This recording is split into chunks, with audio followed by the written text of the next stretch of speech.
This is Real News Media TV, coverage you can trust. Please like, share, subscribe, and hit the notification bell. Select all for daily news updates. Popular photographer shot several times through pillow in shocking murder. A childhood friend of Dominic "Doms" Davis has been left distraught at the murder of the popular photographer she grew up with, constantly sharing dreams and encouraging words as they blossomed into young professionals. Davis, CEO of Doms Media, was shot dead at his home on Marvelly Avenue, located off Mullines Road in St. Andrew, about 12:50 p.m. on Tuesday. Reports from the police are that Davis was at home with another man when gunshots rang out. The men were rushed to hospital, where Davis was pronounced dead and the other man admitted. Television producer Yannick Jones told the news that she was shaken by the news after a mutual friend contacted her from Canada, telling her to stop whatever she was doing and check her messages. She was not prepared to learn that Davis, with whom she had been friends since high school, had been killed, and she instantly broke down in tears, crumbling in a state of disbelief. "I said, this can't be real. It hit me," Jones said. "I will have to readjust and know that in everything that I am doing, it's gonna be for him. A life is lost, and whatever 5 minutes I remember of you is what I would use," she said of the Jamaica College old boy, as she fondly recalled the days they would sit and talk about their goals. "He was this type of person to me and others like Crystal Tomlinson and Empress Golding, who was our mentor," Jones added, noting that Davis, the father of a baby girl, was everything one could ask for in a friend. "Doms is such a humble soul. He is hardworking, talented, and willing to learn," she said, noting that Davis was a promising young man with a strong passion for his craft and was making strides in the profession.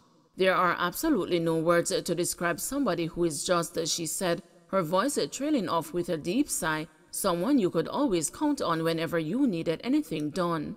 Jones said she will not allow assertions on social media to taint the memory of her friend.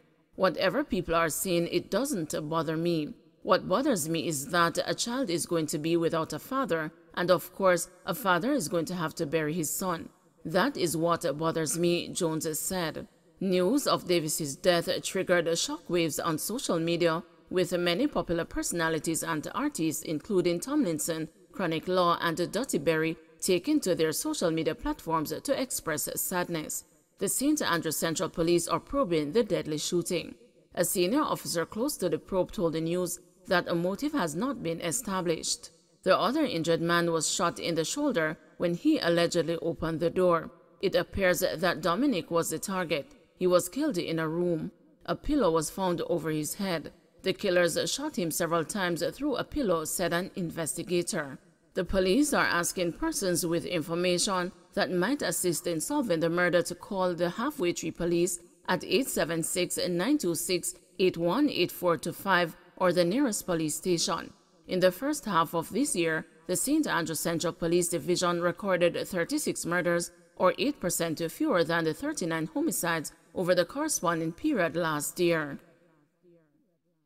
Motorist escapes injury in Mandeville Crash. A man narrowly escaped a serious injury after the vehicle he was driving went off-road and overturned in Mandeville a short while ago. The man, who asked not to be named, told the news that he lost control of the vehicle on New Green Road about 3 p.m.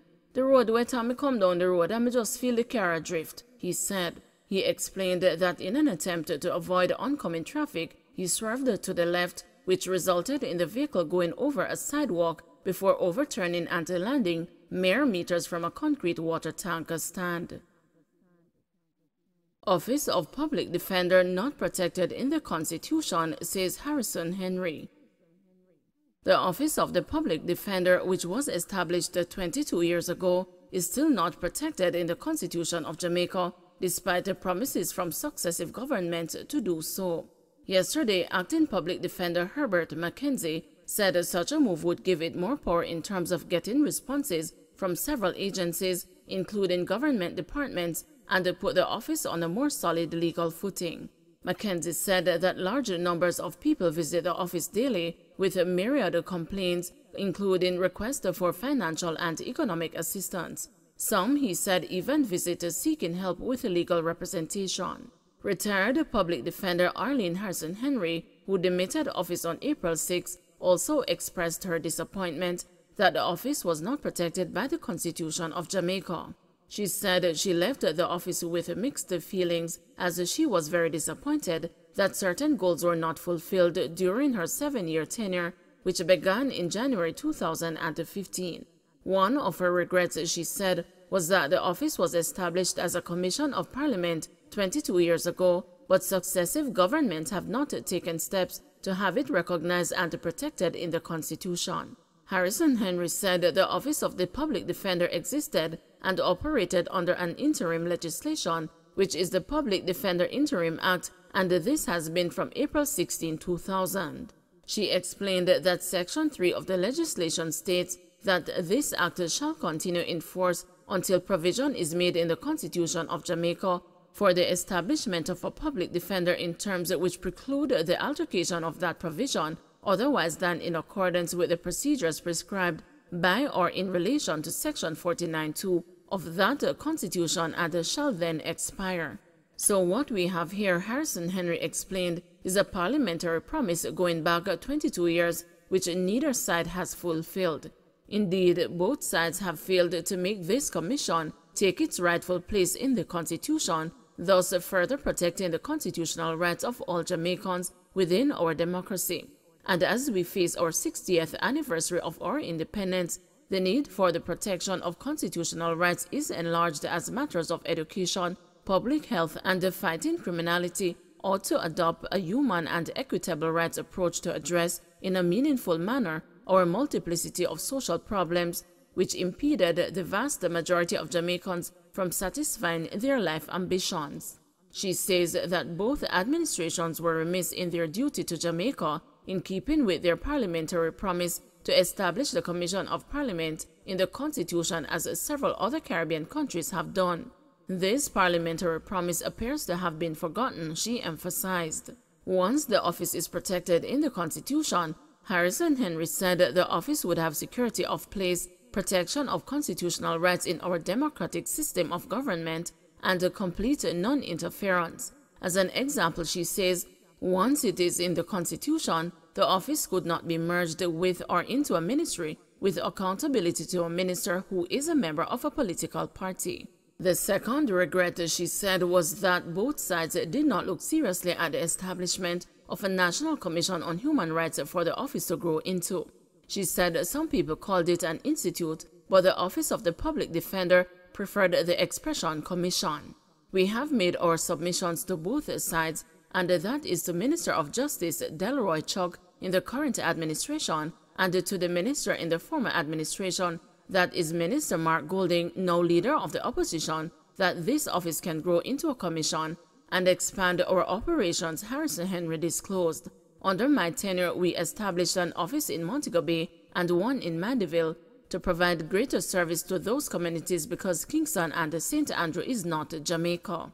She pointed out that many of the ministries, departments, and agencies of government did not respond to our letters and correspondence, inquiries, and requests for information in a sufficiently timely fashion, a fact which ultimately affects the rights of citizens because our investigation is impacted by non-response, delayed response, so much so that in some cases we are forced to use a summons to get the information the office requires. This is why she says it was of the utmost importance that the Office of the Public Defender be protected in the Constitution.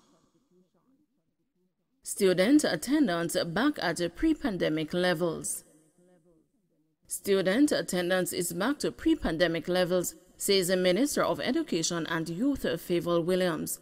At the end of the 2021-2022 school year on July 1, the daily absentee rate was at 20 to 25%, which was the case before the onset of the coronavirus.